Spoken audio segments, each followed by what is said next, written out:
Hit to start recording, yeah. All right, so the thing is started recording, and now I'm going to this experiment 1. This is titration of lemon juice, and I'm sure that you are having one copy of it in front of you. I will go to that in a bit. Okay, so yes, here we are. And the titration of lemon juice. So before that, I am sure that all of you know what is titration, right? Titration is a weight method to determine the concentration of an unknown acid or base by neutralizing it with the counterpart of it. Counterpart means if we are trying to know the concentration of an acid, then we will use the base. If we want to know the base, then we will use an acid to find out the concentration. And one is unknown, another should be known, very well known, the concentration. If both the concentration is unknown, then we will not be able to find the concentration of the unknown. So at least one should be known. All right. That is how the titration is done, and you have done it. For those who are coming from the foundation, you know very good that titration. Okay. But for those who are not from the foundation, I am sure that you also know it very good. But just let me show it. Why? Let me show it a bit first, that very quickly, how or what is titration. And later we will go that why it is we are talking about lemon juice titration. What is in the lemon juice, and why do we need to do titration, and what can we expect by titrating a lemon juice? Okay.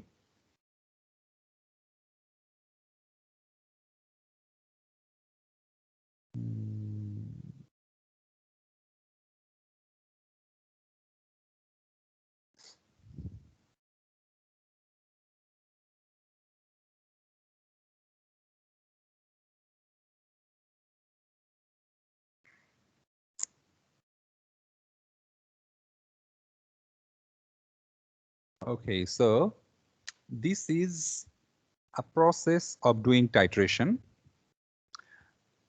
The unknown is in this beaker. Okay, this unknown, if it is an unknown acid or unknown base, that we keep it, of course, the known volume, we should measure accurately the volume of unknown, that is 10 milliliter or 15 milliliter, 20 milliliter, whatever, in this Erlenmeyer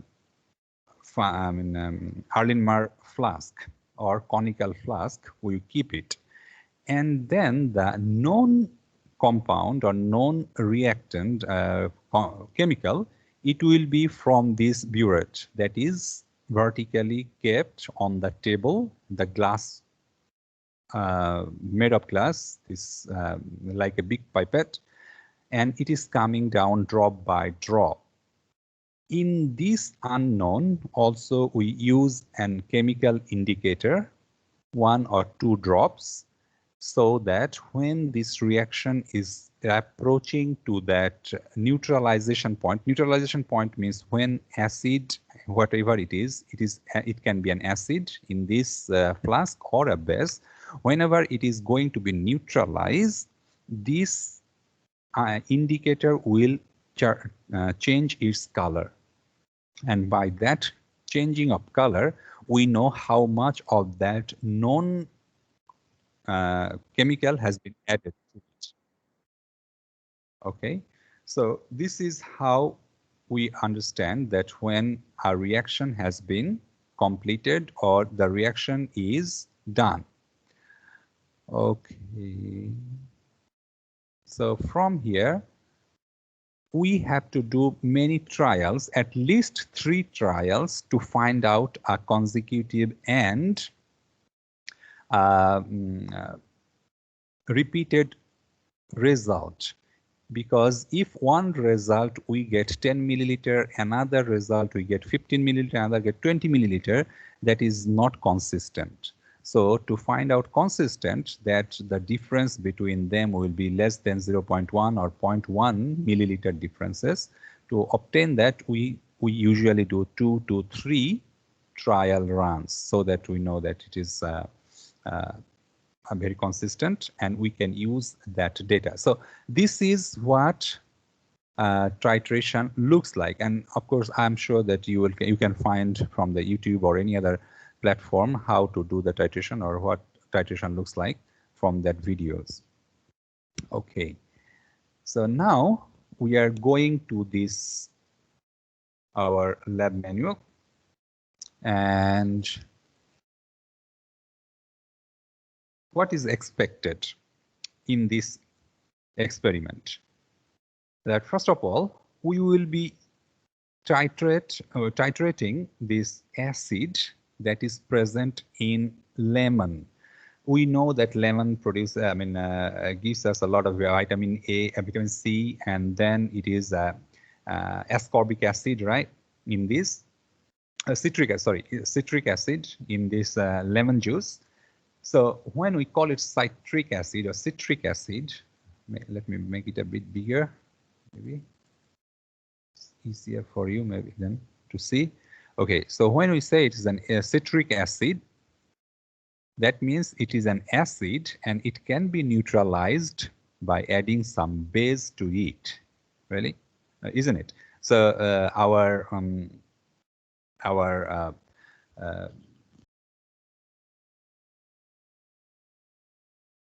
what do you call it? Okay, since it is an acid, it can be neutralized by adding some base to it. So this is why we will be adding some base to it to neutralize it.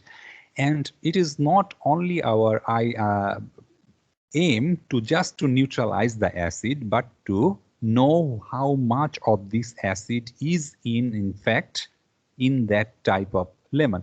You can, if you go to the market, you will see, of course, in the kitchen market, you will see that there are different types of lemon. One is big yellow color, one is very small. If you're in Malaysia, there are some small lemon here, and different sizes of lemons. So if somebody tell you that, okay, in our, we bought a lemon and it was that much juice, it is so much juice in that. Somebody said that, okay, we don't have so much juice, but it was very sour. So we cannot quantify, or there is no unique or standardized process or standardized unit to quantify how good or bad your lemon is or my lemon is. So we have to come to a term, to a common platform where we can claim that our lemon or the lemon in Kuching or lemon from somewhere else are having higher citric acid, right? How do we know this? Titration is one of the most proficient, prominent way to know that how much citric acid is there in that lemon. So this is actually the general information or general equation that we do to express the acid and base reaction. HA is acid. We will see it later when we study that acid and base. We will see that HA, by HA, actually we denote it as an acid, where H is the acid positive, H plus, that is proton, A is negative, okay? And OH negative is, it represents a base, whatever base it is. It may be a strong base or weak base, but OH represents a base. So just like any other reaction, acid and base reaction, it will produce water. Okay, it will produce water, H H2O. It will produce water. And of course, there are some byproduct, but we will not talk about it now. Because it can be strong, it can be weak. We will see when we discuss about the acid and base here. So we know that is the general thing or common thing that whenever there is an acid and base reaction, that will be water will be produced there. And now we are calling it a citric acid, and it is present in the lemon juice, and we are adding some base to it. So of course there will be some water molecule will be produced. Whatever else produces, but water will be produced. So that means it will be neutralized. It is not acid or base anymore here, right? It is not acid and base. Of course, you can say that it might be base, but that is again some other consideration to take. So we will say that there is no acid and base here. So it is neutralized. If it is neutralized, then we will know that how much of base we used in this reaction to produce, how much of acid we used in this reaction to produce this water.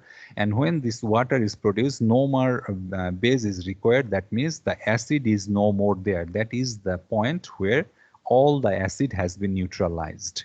So based on the amount of base, right, we can calculate the concentration or amount of acid. And if we know the amount of acid, we can also find the concentration of the acid as well. Okay, so here another thing, if I can take, okay, here another thing, that here is 1, right? There is 1. Here I have 1 as well. That means this reaction, when the general equation it is showing, it is 1:1 reaction. That means 1 mole or 1 molecule, or better to say 1 mole of acid reacted with 1 mole of base, hydroxyl, and produces 1 mole of water. But for this citric acid, we see that here 3 moles of acid is, base is required to neutralize 1 mole of citric acid, right? Here is 3, here is 1. It's 1 there, but 1 usually we do not need to write, right? That's why it is not written, showing, but even though it's not written, we know that there is 1 here.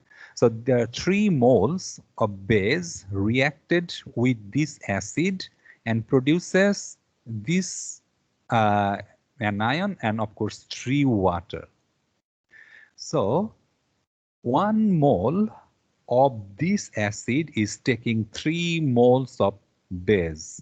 This is an important thing to remember, because later on, if we see that, okay, 15 moles of base has been used, then we will know that there is only 5 moles of acid is there, because 1 is taking 3 in this way, in these ratios.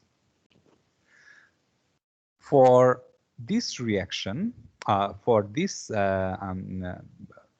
experiment, what we will do is, first of all, the first and foremost thing is we have to know the concentration of base, and for this reaction we will be using sodium hydroxide. Okay, sodium hydroxide we will be using. We know that sodium hydroxide is very strong base, and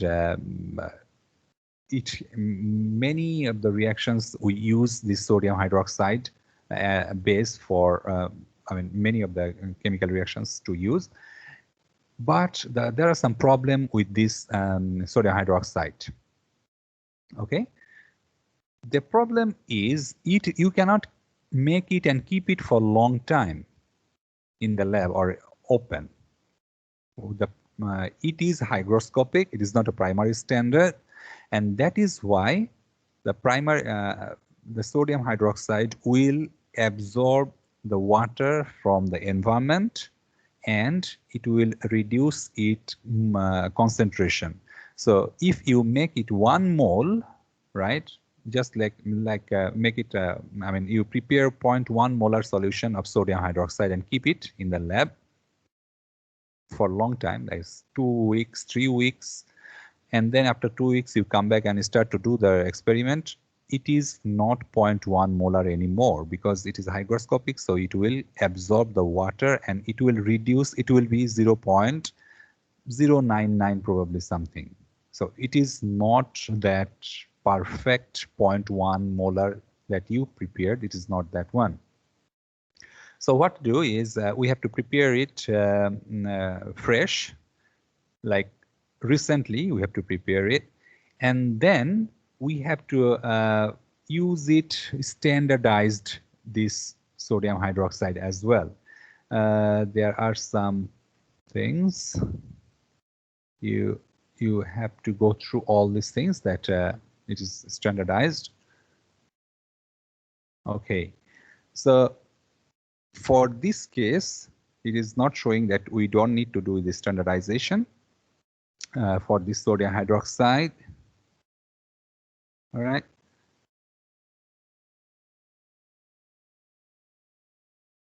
Okay, we don't need to do the standardization, but or do we? Let me check.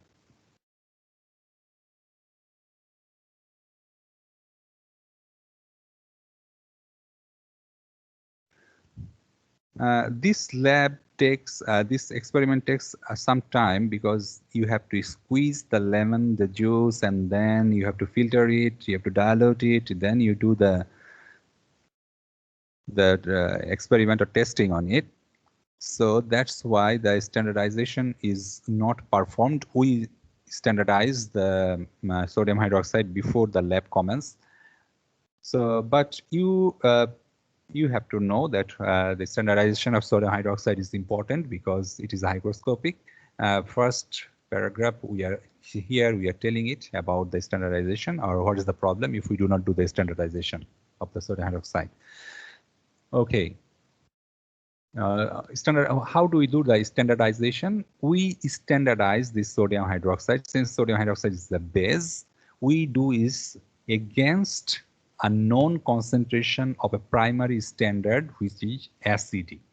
So in this case, for sodium hydroxide, we use potassium hydrogen phthalate, and in short, it is expressed at KHP, potassium hydrogen phthalate.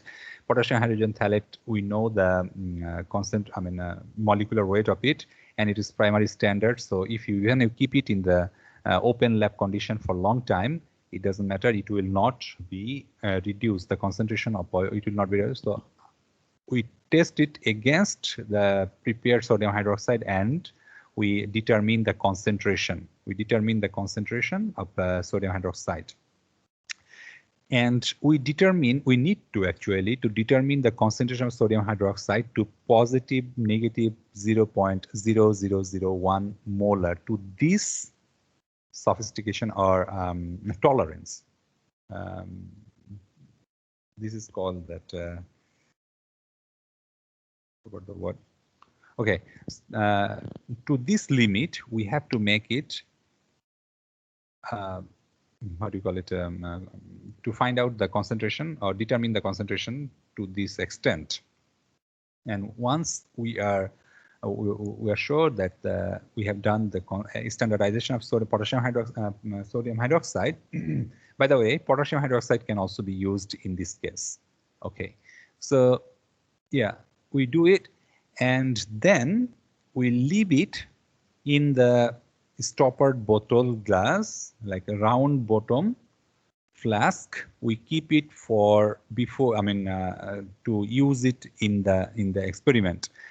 And after we have standardized, we keep it in the round bottom flask, and then we go to squeeze the juice from the lemon.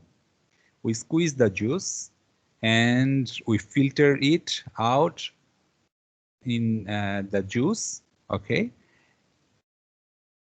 And we try to make sure as much possible, the filtration as much possible, as good as possible. And then we dilute it, okay? We will be diluting this juice to like 20 to 200 centimeter cube or milliliter. Centimeter cube is milliliter, right? So 20 milliliter, we will dilute to 200 too. So it is 10 times dilution will be made on this juice. that we just extracted from the lemon. And that lemon juice, from that 200 cubic meter, 200 milliliter, actually how much juice do we have in this 200 milliliter now? We have 20, right? So we have 20, but we have diluted to 200. From there, we will take maybe 10 to 15 milliliter. 10 to 15 milliliter of that juice from this 200, and then we will add 1 or 2 drops of phenolphthalein as an indicator, so that it will change color when it approaches to this neutralization point. Okay. Another thing is when this, sometimes if you take this juice, you dilute it, because there are so many things in the lemon. When you squeeze the lemon, not only juice comes out, right? Not only, in that juice, there is not only citric acid. There are so many. There are pigments, there are tar, there are waxes, so many things comes out, other vitamins, many things comes out of that juice. So sometimes they produces the foam. It produces foam a little bit, a very small, thin layer of foam maybe on the top if you keep it in the bottle or in the flask. So what we do is we just add a few drops of ethanol. So if we add the ethanol, what happens is ethanol will, because ethanol is a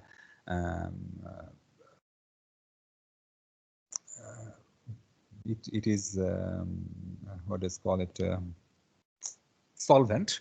Okay, it is a solvent, so it will dissolve that waxes or anything that is oily type of thing. It will dissolve, and that is why it will reduce that surface tension. And if the surface tension is reduced, so that the foam cannot produce anymore. So that is why we will add the ethanol. Okay, so after that, we take the 50 milliliter. If there is any foam, then we add ethanol. But this ethanol will not be any problem for this type of reaction, because ethanol does not take part in that reaction. Okay, so we put some ethanol and then mix it well, and then puts 1 or 2 drops of phenolphthalein in that juice or in that conical flask. And then now we add this sodium hydroxide that we prepared previously in the burette. Okay, burette that is on the table perpendicular, the made of glass, right? Made of glass, it is burette. Let me see if I can show you. Okay, so this is the burette, and this is the burette, and this is how we fill the burette with the sodium hydroxide. This is the burette. So we put the burette here. First he is rinsing, and then we fill the burette up. Remove if there is any where is that? If there is any bubble here at the top of the burette, okay, if there is any bubble, we will remove the, we must remove the bubble, otherwise the reading will be wrong. So this is how to fill up the burette, and then this is like a very light tapping if there is any bubble inside. If there is bubble here, we just open the valve so that the bubble will come out as well. So this is how, the point is we have to remove the bubble from the burette. So this is the burette. We will put the sodium hydroxide in the burette, and then we'll start doing the titration. Like we add drop wise from the burette to that juice. That juice has been held at the conical flask, right? So drop wise it will go, and then at the when it is near to that what do you call it, neutralization point, it will gradually turn to color, change color to pink color. So we will keep that doing till we get a permanent pink. Although it's faint, it must be faint, very light, permanent, pink color, but permanent. If your color is too much, it's very reddish type of pink, then you know that you have added maybe a few drops more of the sodium hydroxide. You shouldn't add that much, but you have already, by mistake, you have done. So that is why we will do that, whether we have added too much or not. That's why we will do 3 concurrent of the same thing 3 times. That is the repetition, 3 repetition we will do it. Okay. And at the end, we will see whether, at the end, we will see whether the trial run, the first and second and third run, the initial and final. Initial is like the burette, the reading, what we started with. Let's say that my burette reading was 1.3 at the beginning, right? And then at the final, when the color turned to pink, like permanent pink, it was 13.2, right? It was 13.2. So we know that the difference is 0.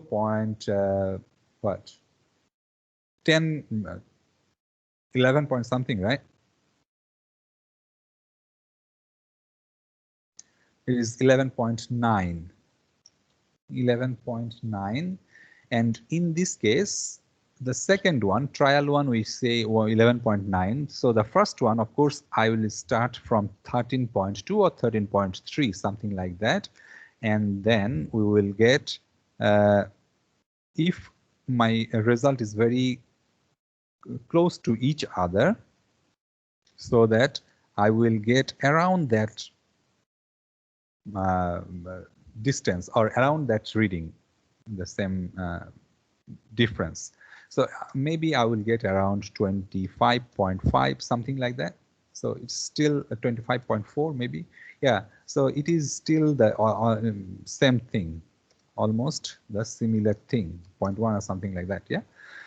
But now if we start from here 12.4 and then I get here is 49.8, then I know that there are some mistake.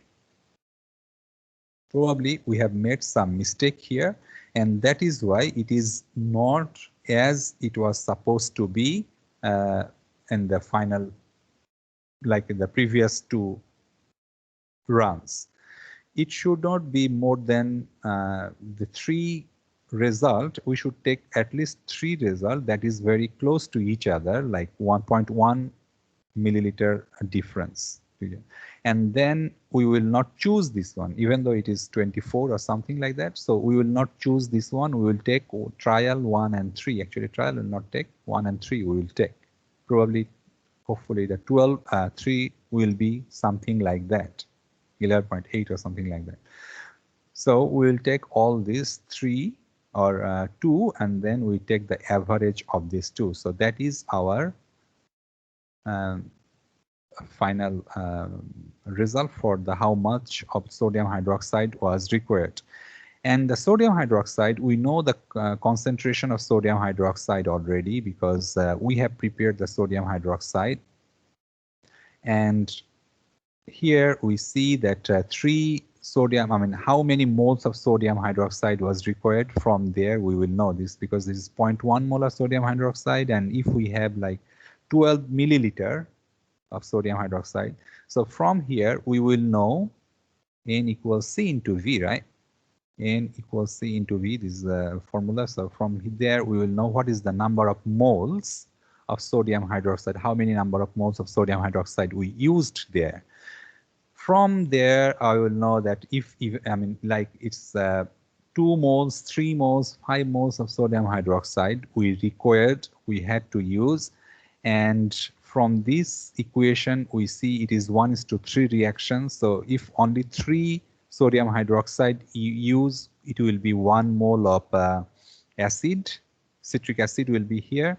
So if I use 5 moles, so how many moles of citric acid are there, right? We can find it in an easy calculation. Okay. So, but remember that now what you are getting from this calculation, it is for the citric acid that has been diluted to 10 times, right? Do you remember that we diluted this acid to 10 times here? Where is it? Yeah. So 20 milliliter, we diluted to 200 milliliter or 200 centimeter cube. That means 10 times we diluted this acid. So whatever acid we got here from this calculation, it is being 10 times diluted. So we have to multiply with the dilution factor to get the original or actual concentration that is in the lemon, that has been squeezed out of the lemon. So that we have to find out by multiplying it with the dilution factor. So the dilution factor you go and choose and then find, and then we have to find the molarity of citric acid in the lemon juice. How much molarity is this? Like you get a 3 molar, 2 molar, whatever in this juice, and it was diluted 10 times. So how many, like 5 milliliter of juice you found from the lemon. So actually in that lemon, what is the molarity of citric acid in the original undiluted juice? We can find all these things, right? So this is what the calculation should be doing. You should be doing in the calculation. This is already given here, and it is it's nice and clear. So when you submit this lab report, please remember that it is 1 per group, not everyone, okay? It is 1 per group, and every you have 3%, or maybe 1 or 2 group will have 4%. So what you will do is every week or every experiment you will take your turn to upload it. Not the same member will upload for all the experiment. No, you will take turn to upload it. Like group member A will upload for this week or for this experiment. Group member 2 from that same group will upload for the next experiment. Group member 3 will upload for the next experiment 3. And then again it will go to the first group member A will upload for experiment 4 in that way.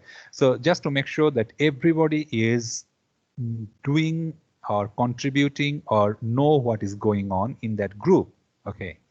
Another thing is, if some of your group member is not contributing or not working, please let me know so that I can take some action, and there will be some punitive action. Okay. So if you do not want to lose marks or get any punishment, please contribute and discuss. That's why I asked you to choose your own group member. But those who do not have a group member, you don't have a choice, and I have to assign you to a group. So I hope that if somebody is assigned to your group, you please welcome him or her, and you will also start to do some discussion with them. All right. But if you are not, I mean, if you see that somebody is not participating, is not helping in the group work, then please let me know. Okay, so afterwards, after the calculation, you have to do some discussion. The discussions are why your result is different from the result that you get from the internet. Maybe you can get some result from the internet of generally or typically how much lemon, the vitamin C in the lemon can have, and your result is different. Why it is different? I mean, what are the possibilities of those error occurs, or what are the problem, or what could be the problem? Other error, if there is any calculation error or statistical error, what are the problems? What could be the error? Okay, and then how could you improve that result? All right, how could you, the result could be more trustworthy? All those things you should discuss in it. And in the calculation, sorry, in the conclusion, you should mention, or you should always focus on the aim that you started with, whether your aim has been fulfilled. Okay, your aim has been fulfilled or not, and your result in a very brief single sentence, two sentences, three, maximum three sentences, maybe 3 lines. You should conclude your work. How you did it, whether your aim has been fulfilled by doing so in the experiment, and what is the result you found by doing this experiment. So this thing will be in the calculation. Experiment 2 you will see next time. Okay, so this is it for us, and then now I will be discussing about the possibilities, or the types of error, statistical calculation things, all those things. And do you have any questions so far?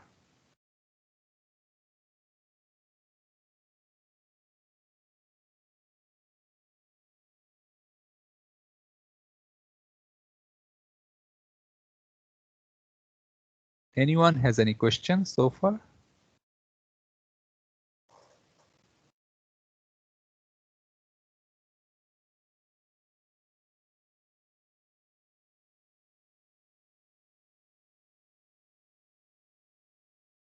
Yeah, we do it group, as a lab group, not separate.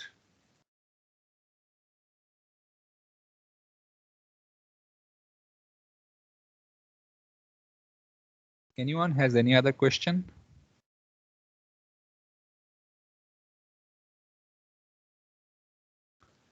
If no, then I will go to this. As for the lab worksheet, Clarence, I don't get it. What? As for the lab worksheet means what?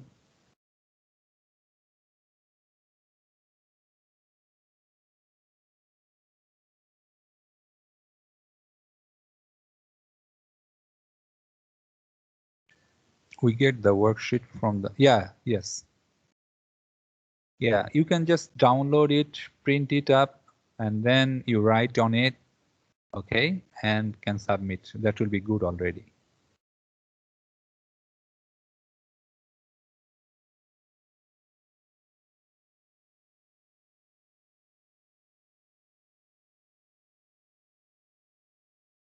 Tiffany, thank you very much, Tiffany, for sending me the number and lab members group. Does that mean we only have to submit one lab report for 3 people? Yes, one per group. So that you know that you have to contribute in some part, maybe in calculation, or maybe in the discussion, or maybe in the methodology, or aim and methodology introduction, all those things. Okay. Muhammad Ali. Okay, I don't have a group. Okay, Muhammad Ali, plus please wait till tomorrow morning after I get all the people's group, then I will assign you to one group. Can we type in lab report? Yes, yes, of course you can type. You are welcome to type actually. Because it is handwritten, sometimes a problem, but the problem is if you type, then the calculation is hard to do, right? Yes, okay, Mohammed Ali, thank you. Calculation part is very hard to type. So what do you do is you can type whatever can be typed, and the calculation part you can write, and then you upload it again. So I don't know what would be the other good solution. If you have any, please share with me. Nothing comes to my mind now.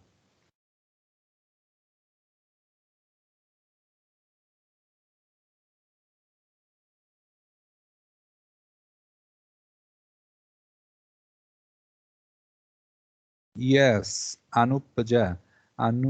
Sorry if I pronounce your name not correct, but yes, thank you. This is a very good question actually. That will the titration result be given to us? Yes. Thank you for asking the question. That's why I'm asking your group name and group, members name, so that I will set up the group on Canvas and I will give you the different results to different groups. So that is why I need it by tomorrow. Okay.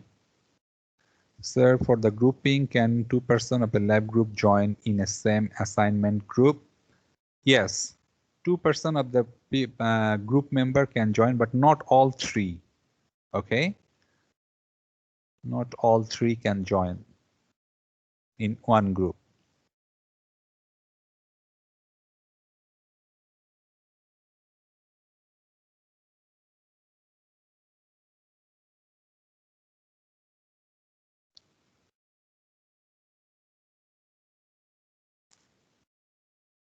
I'll put this one to announcement right away after the class to make it more clear to you guys. Okay, so now if you have no other question, then I go to that accuracy and precision thing. I put this thing, this accuracy and precision in lab, in lecture note, but actually we need this information for lab preparation. And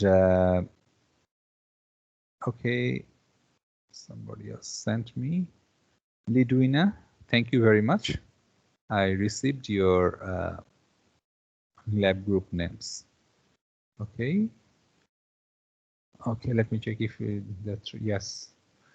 There are three, yeah, thank you. So, all right. So others, please also send me the lab groups, your lab group's name. Okay, back to the accuracy and precision. So what we do, did we discuss about it last class? No. Okay, so accuracy and precision, I put this thing actually in the lecture slide.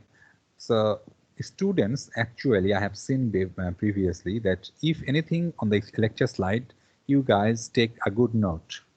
You become a bit interested to know, you think that, oh, maybe it will come out in the exam, so that you take note. If I put it in the lab manual, students don't want, just they only see the what is their task, only that part, no other parts they don't read. So that is why I put it here, although it will be needed mostly for our lab preparation, lab calculation things. So that's why I put it here in the lecture slide, so that you will at least have a look at it.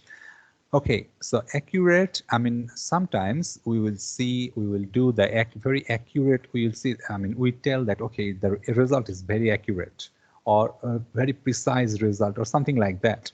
But actually, what do we mean by these accurate and precise results? Okay, accuracy is how close your result to the genuine or true result. Okay, like I have 5 grams of sugar in a drink. Let's say the Coca-Cola or whatever. Actually, in Coca-Cola there are 40 grams of sugar. So let's say there are 40 grams of sugar in the Coca-Cola or any carbonated drinks, and you want to find out the concentration. Let's say by titration or this type of titration type method. All right. How every time you try to find out the concentration of the sugar in that carbonated drink, you find 32. Okay. You do 5 times, you always, every time you get it 32 gram, but actually it is 40. So the problem is there is some problem in your methodology, that is why you are not finding it to the actual value. Actual value is 40 for that sugar concentration in that drink, but always you are getting 32. That means in your methodology, maybe in your instrument that you are using has some problem, right? So that is why every time you do 5 times you do the testing, always 5 times you getting around 32, 30, 31, 32 like that. Okay, so all your result is very precise but not accurate. All the results are precise but not accurate. So that means there are some error. That means there are some error, and that error should be from systematic error, right? What is systematic and what is random, we will come later on, but there should be some systematic error. Okay, if you are always getting is around 40, like 39, 41, 40 like that, that means your result is very good, very precise and very accurate. It is all the time you are doing. That means you do not have any problem in your methodology, any in your instrument, any in your carrying out this test. Every time you are getting the same or very close result to each other. That means your result is very good and very precise and very accurate and perfect result. But in reality, this high accuracy, high precision is not actually the very common thing, right? Another thing it can happen is that you are doing 5 times the results. The 5 results you are getting around this 40 gram. Like one you get 35, another get 42, another one is 37, another is 43, around that. So that means on an average you are getting is very close to each other, but none of them are very accurate. None of them are exact the same result, but you are getting it very close to each other. That means you have some error is going on, and although you are getting very close to it, accurate, very close to the real result, real value, your results are still having some big error. What are the error is occurring here? We will see it later on. So the percent of error, how much percent of error is occurring in your result, right? It is actually, I can do it by presentation, yeah. So how much error is occurring is percent of error is the true value minus the experimental value. That means true value for us, I was taking a 40, right? 40 gram. So true value, the true value that was 40 gram sugar that I was talking, minus experimental value, let's say this 37, we found 37 gram, right? By true value 40 times 100%. So that is, it will be the percent of error. So it will be how much? 3 by 40 times 100% is, come on, 7.6 or something like that, okay? 7.6%. 7.6% or something. Percent of error is around that. So this is how we find the percent of error, all right? And these two sign, it means that even if it is 44, right? If it is 44, that means it will be -4 over 40, right? -4 over 40, but we will not consider this negative. It is whatever the sign in front, we always consider this is positive, this is the mode. That is one, okay? The absolute value only. So this is percent of error, this is how we find it. And now we see one example that one pole, 8-foot long pole was measured, and then 4 separate or 5 separate reading was taken, and every time we found that it's 95.3, 94, 6.44, 95. So what is the, based on this, how do you report what is the length of the pole, right? So what we do is we take the average.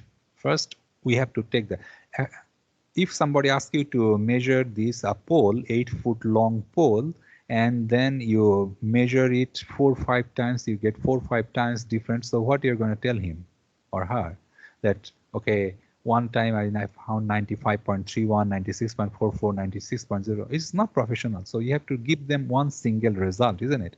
So one single result is the average value you are giving to the guy who asked you to measure it. Okay, average value we get.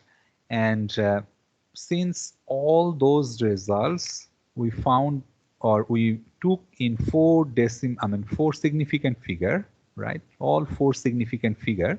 So we express the final result in 4 significant figure as well. All right.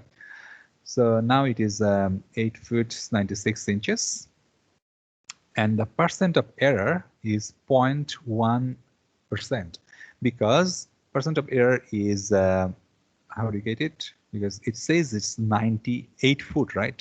8 foot means 96 inch. So 96 inch minus this 95.9, sorry, 95.9 by 96 times 100%. So by this way, we find the percent of error is 0.104, and in this percent of error sense, it is very low, so it is acceptable. This result is acceptable. If the percent error is very big, more than 5%, then we say that, okay, the percent error is very big, we cannot take this value as for, say, we have to maybe redo the experiment, something like that, or we have to see where is the problem.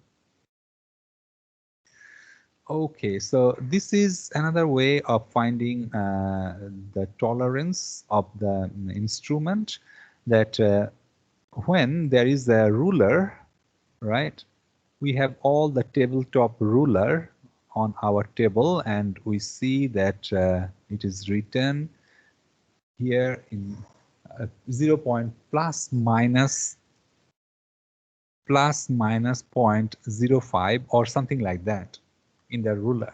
So when this plus minus 0.5, even you use this ruler to measure the length of a table, and you found this 3 ruler or 3 feet high length, this is not 3 feet. This is 3 plus minus 0.05. You have to always keep in mind of this tolerance. This is called the tolerance, okay, or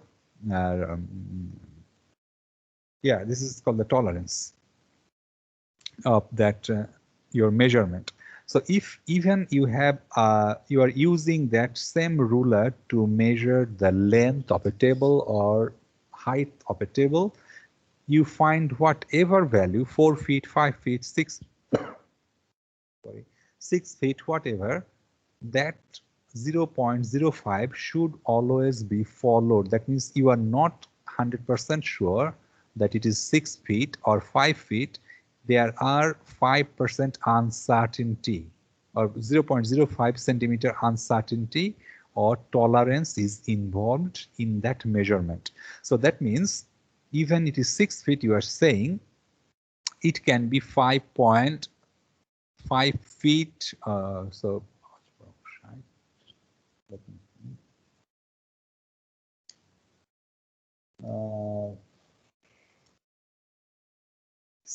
5 feet is 60 inch, right? 72 inch. 6 feet is 72 inch. That means this table can be anywhere. If it is 6 feet, sorry, what I'm doing is it should be in centimeter as well. So 6 centimeter, let's say 6 centimeter, like this, 28 centimeter. So 28 centimeter or 6, either one, consider either one, either this one or this one, consider. So let's say we are talking about here the 6 feet, 6 inch, 6 centimeter, sorry, 6 centimeter of the table, and it has a 0.05 tolerance, or that's not what I said. Tolerance of this ruler. So this table length can be anywhere between 6.05 centimeter to 5.95. centimeter. So you cannot say that this is exactly 6 centimeter of this length of the table or of this thing. It can be within this range, just like this one is 28 centimeter of an iron bar. So it is, if we say it's 28 centimeter plus minus 0.5, that means it can be anything, anywhere in between them.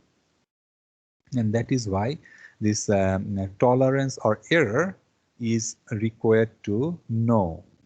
So if it is 0.05 for this case, for this ruler 0.05, how much uncertainty or percent of uncertainty is involved with this is inflicting by this 0.05 to this table, to this measurement. We can find out in this way that we find this 0.02% uncertainty is there. So whenever we are measuring this with using this ruler to anything we are measuring, like this is an iron bar or is a plank or whatever, we are actually measuring with 0.2% uncertainty. We are not 100% sure. We are 99.99% sure that it is okay, but not 100%. So this much percentage of uncertainty is assigned or associated. It will always be associated when we are using this ruler because it has 0.05 centimeter tolerance in it.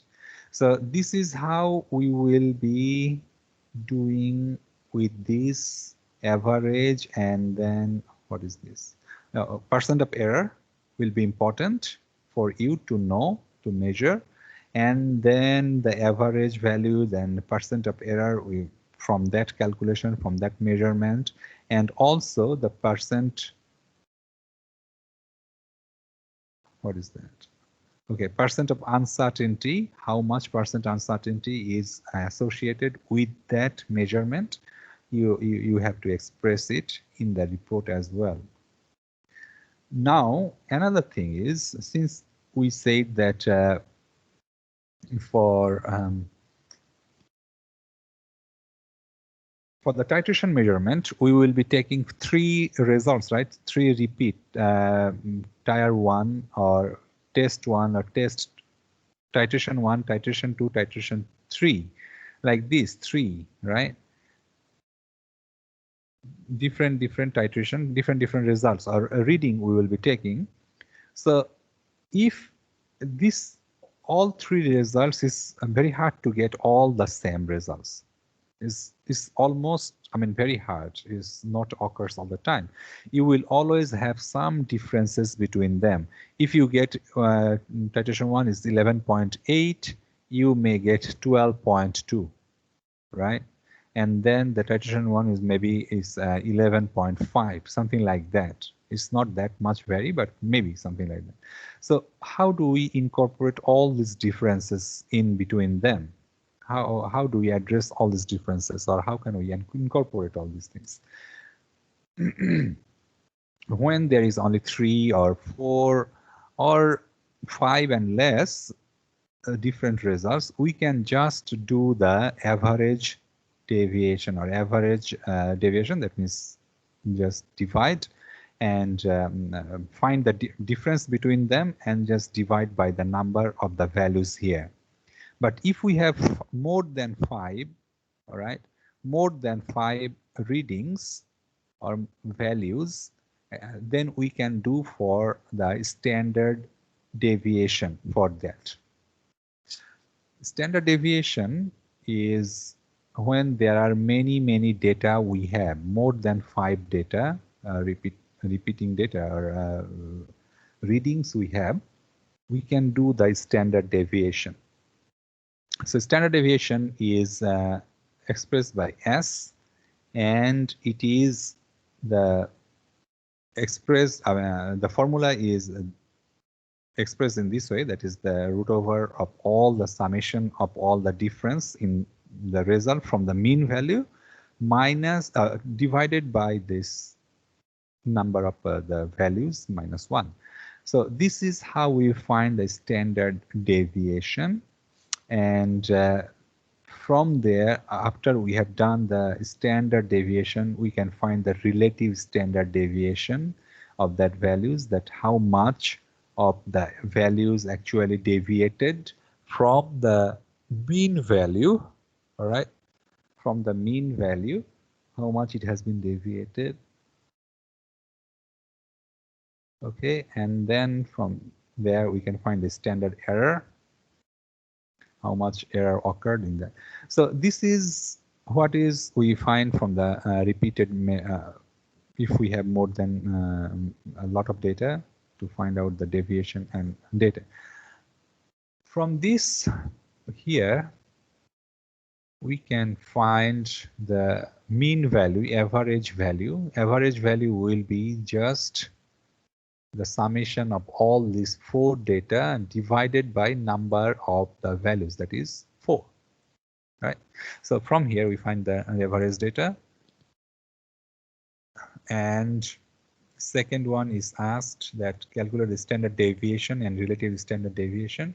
So standard deviation, we will, since we found the mean value of it, so standard deviation is easy for us. We can just put these values in the formula from the previous slides we have seen, and from there we will find the standard deviation, and from the standard deviation we find the relative standard deviation as well.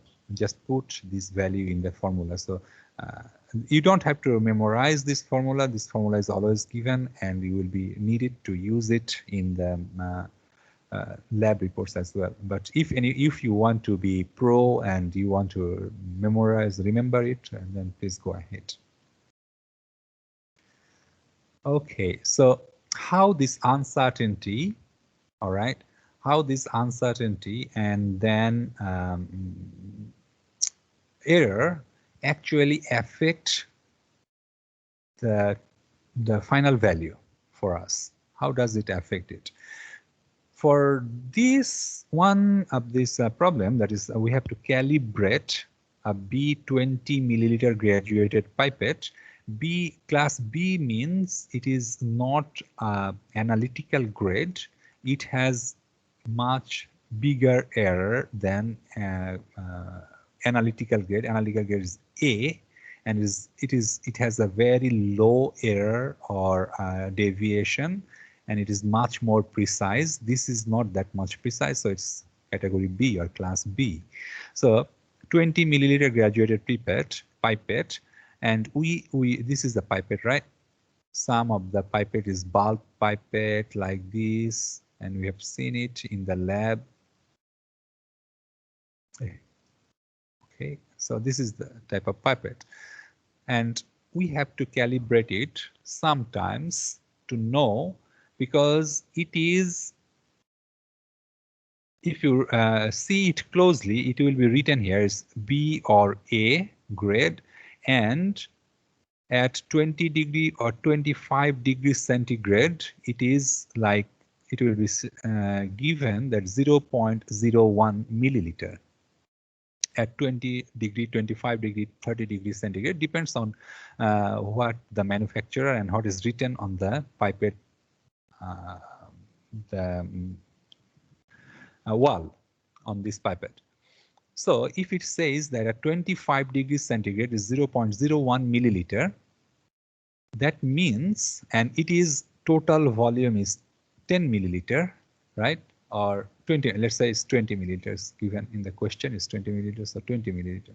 So if we use this pipette to dispense 20 milliliter of this liquid from it at 25 degrees centigrade, when the room temperature is 25 degrees centigrade, is, I mean, the 25 degrees centigrade is staying, it is not fluctuating, it's 25 degrees centigrade at the room, and for a long time it is 25 degrees centigrade in the room, and then we are using this and dispensing liquid, 20 milliliter liquid. It will not be 20, but it will be 20 plus minus 0.1 milliliter. If you have to be very, very precise, then you will say that, okay, 20 milliliter is not exactly 20, it's 20 plus minus 0.1. That means it can be 19.9 milliliter to 20.01 milliliter of that solution within that range. Okay, 19.9 to 20.1 to 20.1, within this range it can be. So it is not exactly 20. So again, now let's say that our temperature, room temperature, is not 25 degrees. Our room temperature is 30 degree or 28 degree or 35 degree or whatever temperature, depends on where we are. Or maybe it is 15 degrees centigrade. If we are in the cold country, let's say it's 15 degree or 10 degrees centigrade in the lab. So what? Now we do not know, because it only tells us that at 25 degrees centigrade it will be point plus minus 0.1 milliliter difference. At 30 degree or any other temperature than 25 degree, what will be the tolerance? We do not know. So what we have to do is we have to calibrate it. That is why we call it calibration. How do we calibrate it? We will do this titration, we will take the water, dispense it, we'll take exactly 20 milliliter water at that temperature, and then we will find the mass of water to find the density. Because if we are doing at 30 degrees centigrade or 8 degrees, 15 degrees centigrade, from the reference book, we know that the water density at that temperature is what? So density, we will know density is rho, or let's say we express the D. Density of that water at that temperature is 0.000 something, very close to 1 maybe, 0.99 something, right? So sorry, not 0.09, 0.0.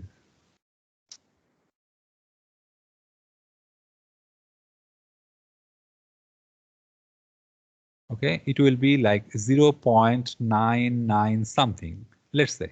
At that temperature, water density is this. So now we found out that, and from there we can find out what is the volume of, how much volume of the water is dispensing at that temperature. But first of all, we have to know how much actually water is dispensing. I mean, the mass of water, because 3 times we got 3 different values, and it's not very close, but let's say that if we can take it and then use it as to find out the average of it. And if we took the average of these 3, we find the average is 18.33, which is looks presumably good. And the average deviation is 0.0066. So since it looks good, that we can accept these 3 different values. Although there will be a different test, we will go there in a bit, so that we will see whether it is we can take any of the data or any of the reading or not. There is another test for it. We will go there later. But for now, we see that at this temperature, this class B 20 milliliter graduated pipe is giving us or dispensing 19.83 on an average, 19.83, right? 19.83 plus minus the average deviation. Average deviation is the tolerance. In this case, we are using is an tolerance, so 0.0666. So we can just round it off to 0.7. So this is the average volume of water. It is mass of water. It is given here, and from there, since it is the M mass, this is D, we know, and we know that D equals M over V. M over V, right? So from here we can find the volume. If we put this D, the density of water and mass of, if we know this both, we just divide this mass by density and we can find the V of the water. Okay. So now you are talking about that if any of this data, 19.93, 19.76, it looks so low in regard to 19.93. So do you still keep it, or we just throw this result or this reading or take then another one? For this, we can do find out the student Q test. If any data, either this one or this one or this one is more than or equal to more, this is means more or equal, okay? If it is equal or more than the two standard deviation from the mean value, then we can reject that value with a 95% confidence level or limit. From the Gaussian distribution, we will see in the next slide what is contribution, but okay, so the Q test, it is called the Q test, that if any data that we are not very sure of, or we suspect that the data may be not in line, what we can do is we can do the mean value. We find the mean value, okay, of that, all those, the set of data, like we have 10 data, right? Let's say we have 10 data. I cannot write it here. Like we have 10 data, 10 reading here, like 19.93, 19.76, 19.80, 19.85, 19.75. In this way, I have a set of data or set of reading, that 10 of it, and suddenly I have 19.68, right? 68 within this 10, and I want to know whether I should keep this 19.68 or throw it from it, or shouldn't consider it. I can do the Q test. If this 19.68, all right, 19.68 is more or equal to the twice the standard deviation of that all set of 10 set the data, right?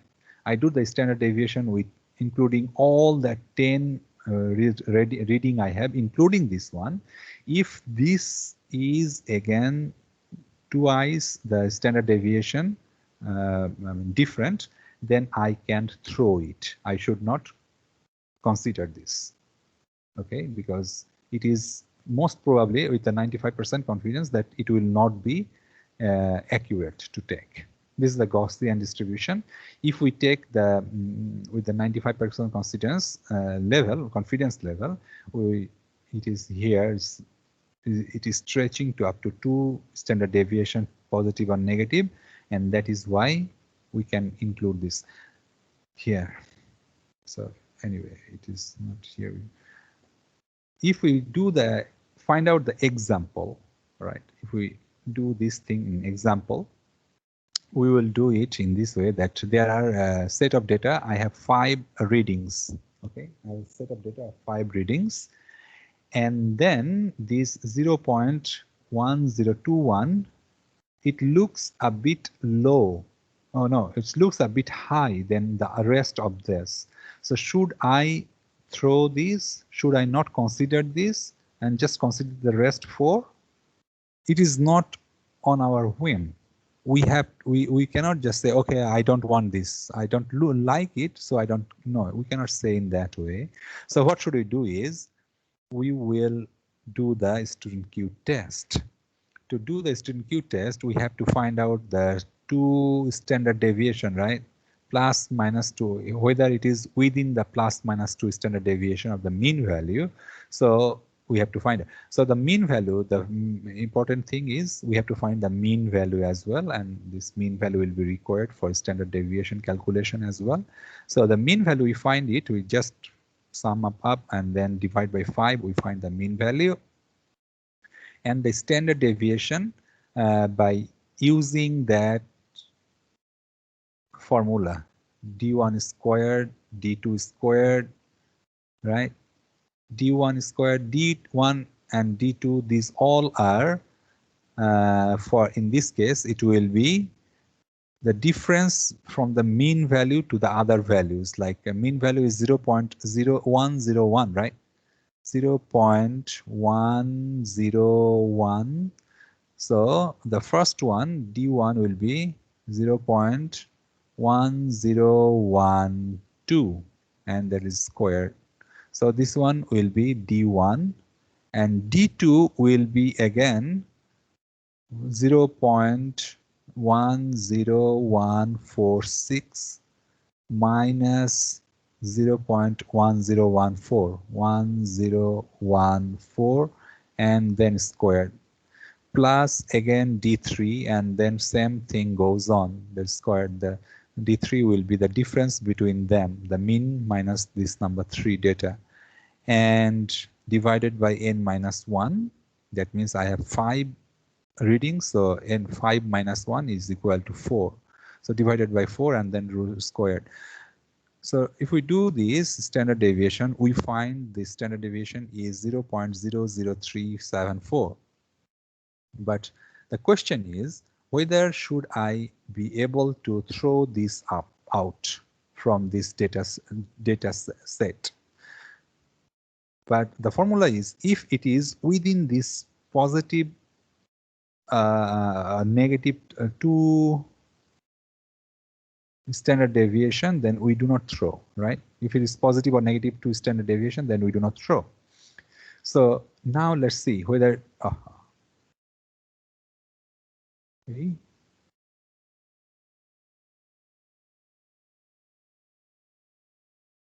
Okay, so from there, if we do, we see that this value 2 times the standard deviation is this, and this is the value after multiplying with the standard deviation by 2, and from the mean value,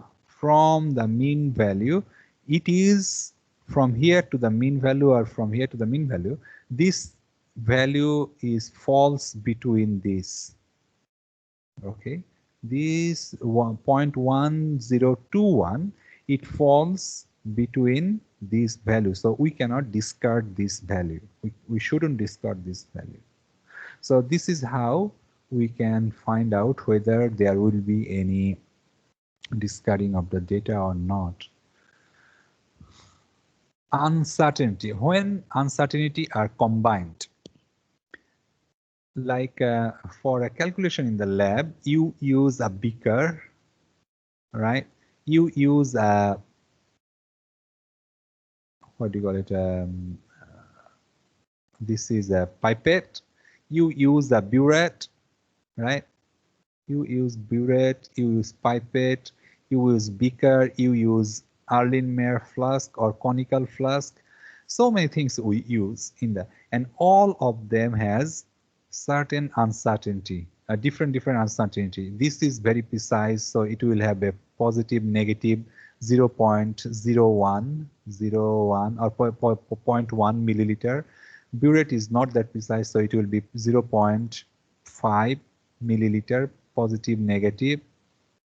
This beaker is not really very precise, so it will have positive, negative 5 milliliter maybe. So all these things are when I am using one liquid by pipetting up using this pipette, right?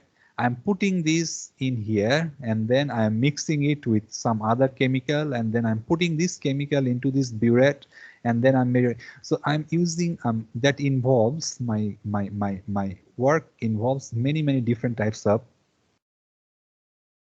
instrument, right? Glasswares, all of them has different uncertainty. So when I am at the final stage, when I'm expressing the result, what I do is all those uncertainty will be added up with my final result.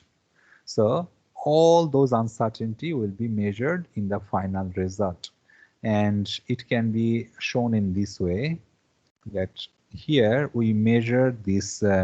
We remember the scale, the ruler that we had 0.05 centimeter tolerance.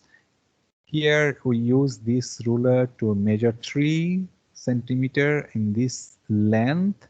Width was 2 centimeter and then length is 3 centimeter. So altogether the perimeter for that rectangle is all summed up 3, 2, 3, 2, 10 centimeter.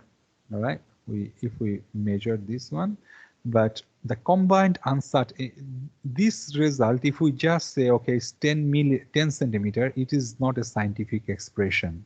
You will not get marks. I mean, 100% marks for this, full marks. You will not get full marks for it.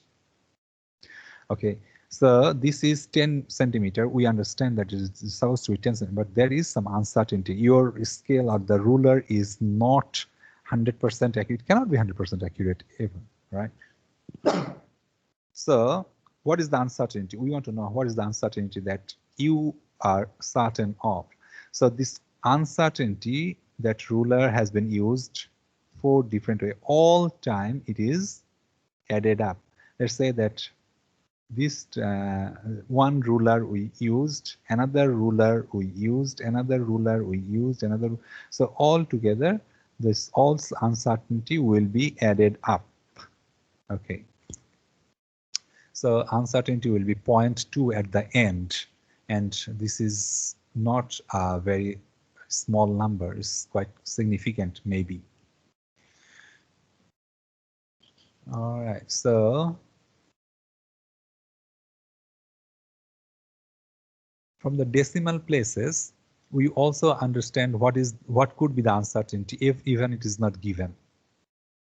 Here it is 2 decimal places after the main result or main reading. So we understand that it will be 0.01. Here as well, all 0.01, 0.01 expressed in this way. So the uncertainty is always added up. Here, mass of water will be added up. So it will be 0.02 gram. Combined uncertainty, and that is why combined uncertainty is something that you should take care of. It is always whether you do it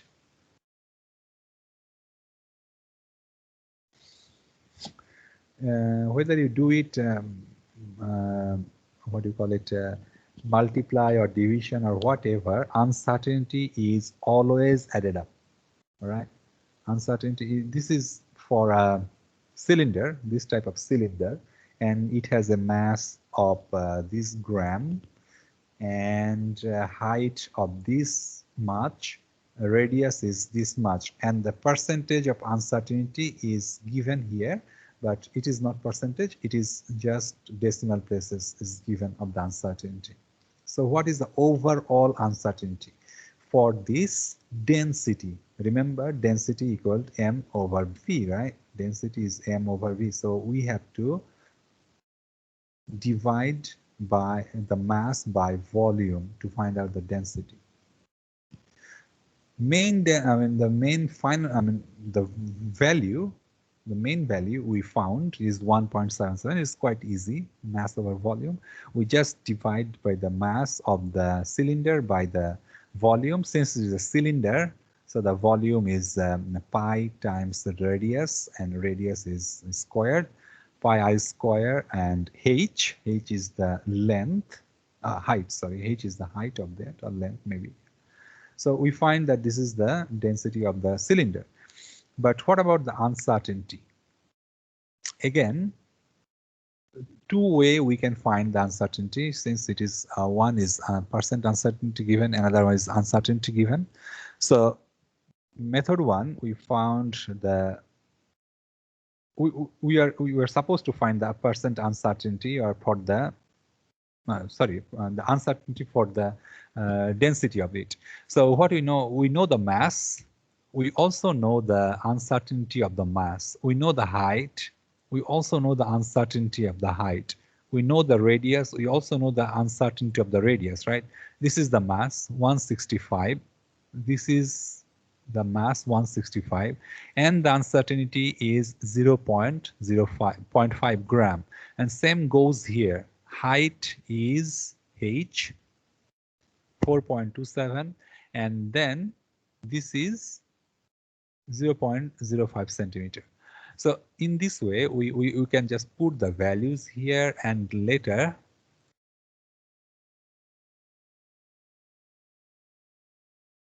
okay, we put the values there and then do the calculation, so that we find it is the density, of course, 177. This is the 177. We found it in the previous calculation, previous slide. So that we find now the total uncertainty is 0.093. So it will be 177, 1.77 in fact, plus minus 0.09 centimeter. There is another method from their percentage uncertainty we can find, and we just sum up and we find the percent uncertainty as well. So this is what we can do. I mean, we should consider in preparing the lab report. And I will be stopping here now. Do you have any question? Oh, another thing is this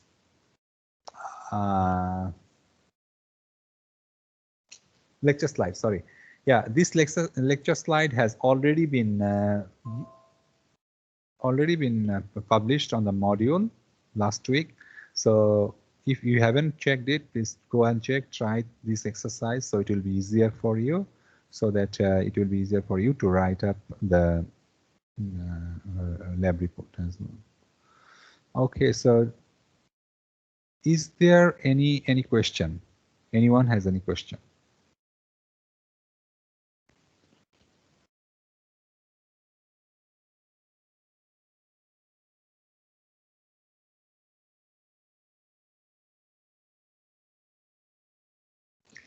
Yes, the lab 1 will be due, not only lab 1, all the lab will be due before the next lab starts. Or you can also find it from the submission link on Canvas. When is the due date for submission? But earlier the better. Of course, if you keep it for the last minute, you will be pressurized, and yeah.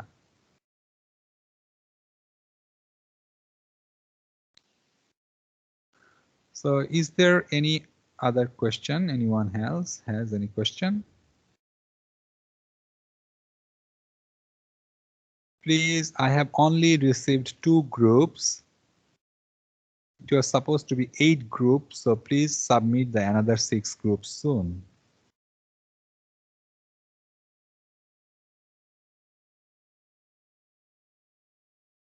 Okay, please, do we need to attach cover page for lab report? No, the cover page you don't need to submit. You can just submit the lab report, and the marking scheme will be published on week 2 module. You can later check the marks, how the marks will be provided, okay?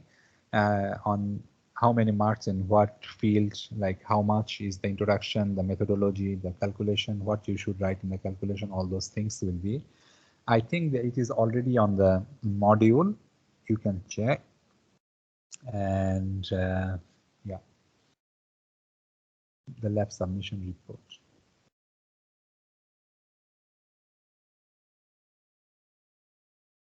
You're welcome. The important thing is, please submit the lab safety form first. Second, you please send me the name of your group members. And third is, what is the third one? The third one, I will,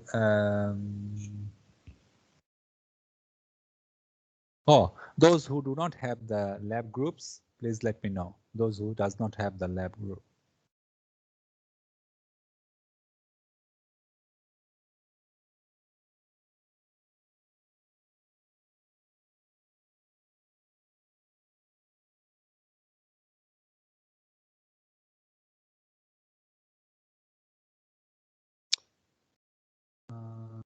is that? Sir, for the submission, we only submit the worksheet pages inside the lab manual, or we need to submit other pages inside the PDF? No, you just need to submit the worksheet. But in your report, you should submit. You should, Anupaja, yeah, I will assign a group to you later by tomorrow, hopefully. And another one, Clarence. Okay, you do not have to submit everything, the lab, but only the worksheet that is the name. Okay, let me show you again.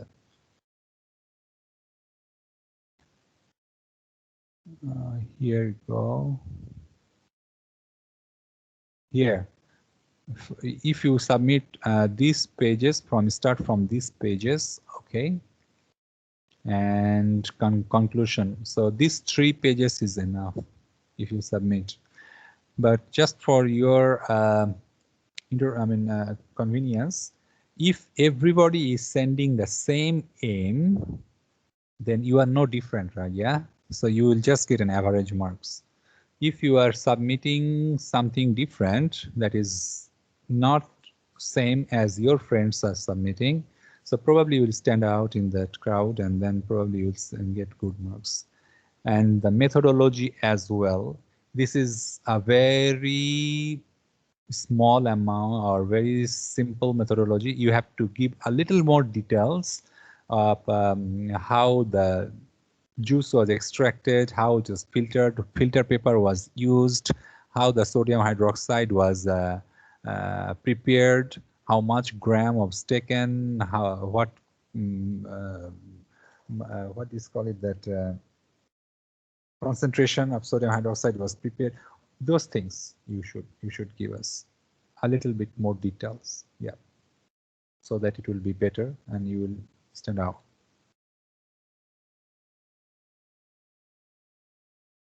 I forgot what I was telling, but okay.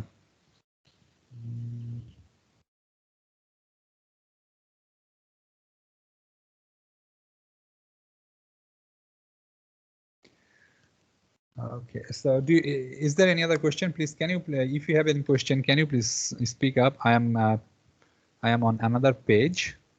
I am submitting the lab report marking scheme, so I cannot read your text. But if you can talk, I can hear, and then I can talk as well.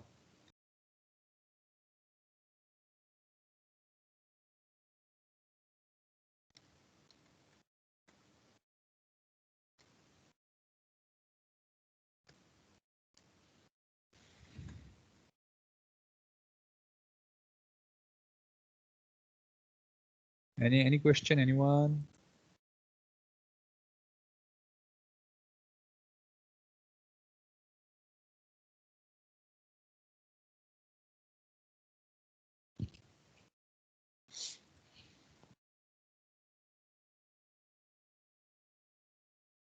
If no question, then I will see you tomorrow at 4.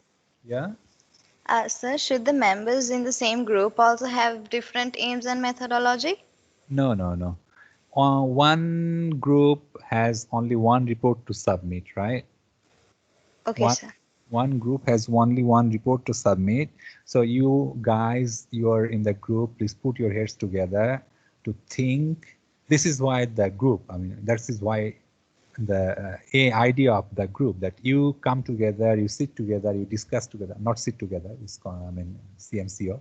So you can still discuss through the online from using online platform or whatever. So you would sit together, discuss how can you express the aim in a different way, but still the same aim, right? You can rephrase it in a nice way. How can you put the methodology in a nice and precise way or concise way? And how can you do the calculations? So that is why we make the group, and there cannot be more than 3 person in the group. Okay. All right. Any other question?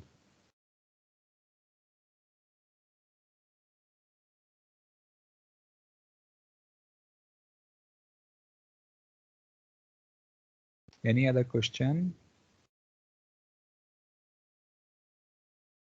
Oh, forgot to ask you one thing. That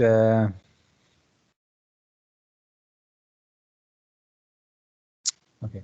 So how many of you, if we go face to face next week, I mean not next week, from the lab 2, okay, the experiment 2 that will be next week, that will be on week 4, how many of you would like to come and have a physical lab here? You do not have to answer me. You can answer me now if you want, but I will share a Google form, okay, so that please put your name and student ID, and you have to indicate your choice. You want to come. If you do not want to come, or if you want to come, if even you want to come, we do not know whether we can do it. First of all, it depends on the what Sarawak disaster management something. Yes, Sarawak disaster SDM something. Sarawak disaster management, and then Malaysian Ministry of Health, or all many things. So it depends on many things. But if they allow us to go, then probably we will go face to face. But if we go even face to face, those who do not want to come or cannot come, we will still have online this type of session. So do not worry. If you want to come, you just let us know so that we can, um, you know, make this accordingly. Nicely, we can organize. So this is the form. Please fill it up and send it as soon as possible. Okay.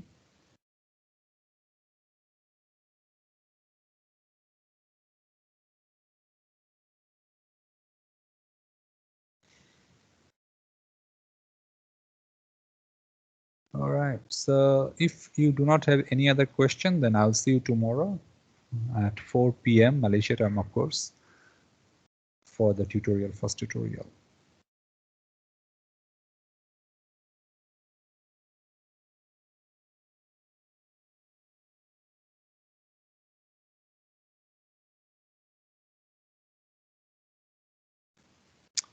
You take care and bye-bye. I'll see you tomorrow.